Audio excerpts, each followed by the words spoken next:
Bom dia, galera. Iniciamos mais uma aula nossa, achando os novos canais de comunicação. Lembrando que temos que ter muita paciência agora, muita notícia complicada, muitas incertezas, mas aos pouquinhos nós temos que ter a esperança, né, de que as coisas vão, dentro do plano que está pensado, acabar, né? Então as coisas que estão acontecendo vão acabar e retomamos a nossa vida, acho que com muitos aprendizados, né? Então vamos para a nossa aula de hoje, lembrando que nós temos vários canais de comunicação, não podemos ficar com nenhuma dúvida, qualquer coisa fala lá, é só entrar em contato. Nós temos lá o nosso blog, que é só pegar e entrar lá, que é o profchicoem.webnode.com. Temos o e-mail que é francisco@saojosé.com.br e temos o Classroom com o código da turma. Quem não tiver, entre em contato pelo e-mail que eu já passo para vocês direitinho lá, que está sendo organizado. E nós temos ainda o Hangout lá no plural, que nós vamos ter, acho que até nós vamos fazer algumas coisas bem diferentes lá, nós professores. E também eu vou trazer algumas questões do plural que a gente vai comentar sobre o nosso conteúdo, que é ética, né? Infelizmente, está tendo várias discussões entre gestores públicos e entra essa discussão de ética entre elas também, né? E nós estamos numa questão ética, num dilema ético da valorização da vida e da defesa da vida e qual o custo disso e como a vida também pode ter outras formas de ser cuidada. Então a discussão é muito séria nisso, né? Uns dizem que tem que salvar a vida de um jeito, outros salvar a vida de outros, mas é uma discussão ética que está muito forte, que a gente vai conversar um pouquinho mais para frente. Mas então vamos ao nosso conteúdo e vamos lá atrás, né? Vamos revisar e vamos retomar um pouquinho que a gente conversou em sala de aula, né? Eu tô aqui com um chapéuzinho para ficar um pouco diferente aí para vocês, né? Eu gosto de chapéuzinho, em algumas aulas vou mostrar minha coleção de chapéu que eu tenho aqui. Mas vamos então para o nosso conteúdo, ética, né? Lá na ética, que a gente vai ver na Grécia, ela traz alguns elementos conceituais que não necessariamente a gente vai focar só nessa ideia, tá? Então a ética, como a gente falou, é um debate em relação aos seus conceitos muito complexo, tá? Mas vamos lá. Começando lá na ética, ela é o estudo ou reflexão sobre costumes. Então lá na Grécia se trazia esse conceito ético, né? Esse tudo nós estamos falando de 500 anos antes de Cristo, né, gente? Então começa essa discussão sobre esse conceito ético, né? Principalmente em relação ao que é certo ou errado nas ações humanas, né? Então, qualquer tipo de comportamento, se formos medirmos, né, se é certo ou se é errado, e a partir do que é certo ou errado, nós estamos dentro de uma discussão ética, tá? Dentro disso, ela é dividida em dois campos, né? Um é estrutural, geral dela, né? E fundamentos básicos, né? Como a liberdade, a consciência, o bem, né? O valor, o que é mais importante no caso, e a lei, né? E aí começa a se estruturar a discussão de leis, que é da base, né? Ao modelo de lei que nós temos no Ocidente. O pensamento grego estrutura o pensamento ocidental, né? E entre outras coisas fundamentais, né? E outras questões são temas, né? Problemas específicos da sociedade. Por exemplo, agora nós estamos vendo um problema bem sério no mundo, né? Um problema na sociedade de forma global, né? Inclusive lembro nessa hora do Bauman, né? Um filósofo que eu gosto muito, que diz que às vezes a gente acha soluções locais para problemas globais, né? Parece que é o que está acontecendo. O Bauman já previa isso, né? Que a gente está numa discussão se a situação é local, se quem tem a gestão local pode tomar decisões, mas sendo que é uma pandemia que envolve o mundo inteiro, quem é que teria que tomar a frente, teria que ter uma sintonia entre os estados, mas teria que talvez ter uma sintonia entre os países. Então, só lembrando o Bauman aqui nesse momento, né? E aí vai trazer dentro disso também outras ideias como a ética profissional, como é ser um profissional ético, né? A ética na política, existem as chamadas comissões de éticas, né? A ética sexual, de algumas coisas que a gente deve ter em relação a como a gente se comporta, a questão do assédio, a questão de algumas coisas que as crianças devem ou não ter acesso, né? A ética matrimonial, que é a questão das relações entre casais, os tipos diversos de relações. A bioética, que é uma discussão muito séria que veio recentemente, né? E a gente pode falar aí tanto da questão de como o uso da tecnologia, como também como essa tecnologia pode interferir na estrutura humana, na estrutura orgânica das coisas, em novos seres sendo criados, em algumas alterações e outras coisas que a gente pode estar conversando dentro da bioética, né? Então é uma discussão muito grande e muito forte. Moral e ética, elas andam de mãos dadas, né? E aí, aí vai ter uma discussão muito séria que alguns colocam a moral e a ética como quase sinônimos e outros separam bastante, né? Então a gente vai pegar e nem vamos focar muito nisso agora, mas trazer essa discussão que existem esses dois conceitos de moral e ética, e isso é uma coisa que a gente aos poucos vai revelando, discutindo e trazendo mais elementos para dentro da nossa discussão, né?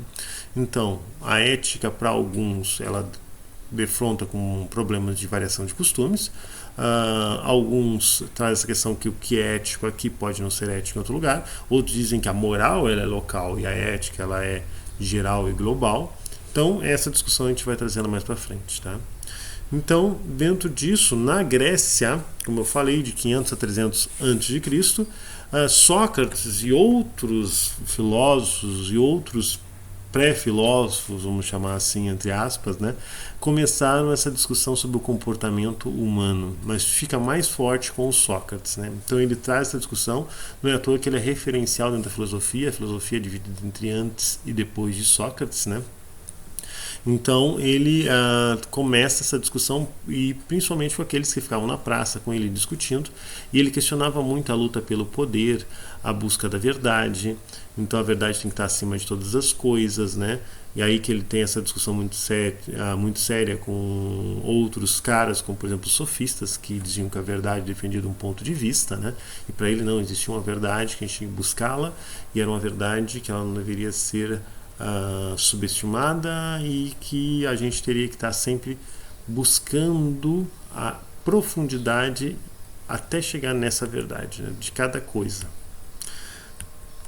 Ok? Então, para Sócrates, ele vai trazer basicamente dois grandes conceitos, tá? A questão da humildade, a gente buscar profundamente, e por mais que eu saiba, que eu tenha lido, que eu tenha estudado, que eu tenha viajado, sempre haverá mais, uma essência, uma profundidade. E eu sentar em cima dos meus conhecimentos era uma atitude de um tolo, né? E ele falava isso inclusive para grandes sábios da época, o que criou antipatia para alguns, né? Mas ele teria que podemos aprofundar mais essas discussões do comportamento de Sócrates, né? Também discutindo ele eticamente. Mas ele tinha essa característica de que nós teríamos que sempre ir atrás da verdade desconhecida. Então, o sei que nada sei é uma afirmação que ele faz buscando essa discussão, principalmente para a questão do bem. O que é realmente um bem, né? Quando eu faço bem e o que está acima de todas as coisas fazendo bem para as pessoas, né? E esse bem moral deveria ser o princípio absoluto de conduta, né? Ele traz, além dessa questão do sei que nada sei, ele traz tipo dois parâmetros, né? Que a gente não deve fazer nada em excesso, né? Então tudo, por mais gostoso que seja algo, se eu comer demais, faz mal, né? E a outra coisa é a gente procurar conhecer-se mais, conhece-te a ti mesmo. Essa é uma grande máxima do Sócrates, né? Então, conhecer as minhas emoções, conhecer e refletir quando eu me vejo em determinada situação e reajo de determinada forma, por que eu reagi daquela forma, e aí eu vou me conhecendo e buscando uma profundidade dentro do meu eu e buscando o controle dessas minhas ações, desses meus comportamentos, e aí já nós estruturávamos outras ciências depois que viriam, lembrando que a filosofia é a mãe das ciências, né? Com a psicologia, a psiquiatria, que discutem um pouco essa questão do ser humano em si, e depois a gente vai discutir um pouquinho sobre o conhecimento dentro da teoria do conhecimento e depois mais especificamente a epistemologia, né? Mas galera, seguindo então, um dos discípulos, como aparecia lá que ele falava com a galera nas praças, alguns discípulos deles foram mais a sério e se tornaram também filósofos, né? Entre eles o Platão, o mais conhecido de todos, e nós conhecemos o Sócrates pelo Platão, né? Lembrando que Sócrates não tem nenhuma obra escrita. E o Sócrates, nos diálogos dele, traz algumas discussões ligadas a Sócrates, né? O Platão, desculpe, ligado a Sócrates, mas o Platão tem as suas próprias ideias. Entre elas, ele coloca que nós temos como a grande bem buscar a felicidade, né? Então, o grande objetivo da vida de um ser humano é ser feliz. Então, mas o que é felicidade? Essa é a discussão mais complicada. Mas ele diz que todo ser humano quer ser feliz, né? Então, o homem só encontra essa felicidade, segundo Platão, praticando coisas virtuosas, virtudes, coisas boas, né? Então, o ideal que o homem busca é imitar uma ação divina, um Deus puro, um Deus bom e perfeito, né? Então buscam a perfeição, que é uma ideia que muitos gregos tinham, né? O comportamento perfeito, o cálculo perfeito, a ideia de perfeição, que é uma ideia grega que depois os filósofos contemporâneos vão questionar. Mas aí então ele traz como virtudes a justiça, então nós temos que ser justos, a sabedoria, temos que ser sábios, prudentes em cada coisa que a gente faz, a fortaleza ou valor, então resistirmos, por mais que nós sejamos testados, a gente tem que saber o que é o bem e não perder ele de vista, e a temperança, né? Que é ter um controle, um autocontrole, uma serenidade, por mais que a situação é difícil, como agora a gente está vivendo, né? A gente está vendo muita gente perder a cabeça, diz uma coisa, depois diz outra, a gente se perde nas coisas, e está todo mundo nessa incerteza, né? Está todo mundo achando uma coisa, depois acha outra, é muita informação, muita notícia, e a gente não pode perder a serenidade e o domínio, porque senão as coisas só ficam piores, né? Então isso que o Platão traz para nós, né? Então depois disso nós temos o filósofo que é o discípulo do Platão, né? Que é o Aristóteles, que para alguns é considerado o filósofo mais importante que tem, porque é um grande organizador e sistematizador. E ele estudou, além das virtudes, os vícios, né? O outro lado, digamos assim. Então, o que a gente teria que fazer, mas as coisas também que a gente teria que controlar ou fugir.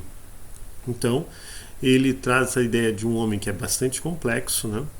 Que precisa de vários tipos de bens, né? Então ele precisa de amizade, mas ele também precisa de saúde, precisa de riqueza, né? Que é uma das discussões que nós estamos tendo hoje em sociedade, né? Então nós temos hoje no isolamento social, mas como é que fica a questão econômica? Então o Aristóteles já traz isso, né? Então quais são as necessidades, como é que a gente vai dar conta disso tudo, né? Então o homem precisa viver, sentir e sempre isso com razão, com racionalidade, né? Então, apenas viver não serve, porque um bicho vive, né? A gente precisa viver com racionalidade, sempre guiados pela razão, né? O bem maior é a vida virtuosa, isso ele concorda com Platão, mas para ele a maior das virtudes é a inteligência. Beleza? Galerinha, nós vamos aprofundar um pouquinho mais sobre isso, para não ficar tão longo o vídeo. Nós vamos retomar isso em outras aulas, vamos fazer alguns exercícios.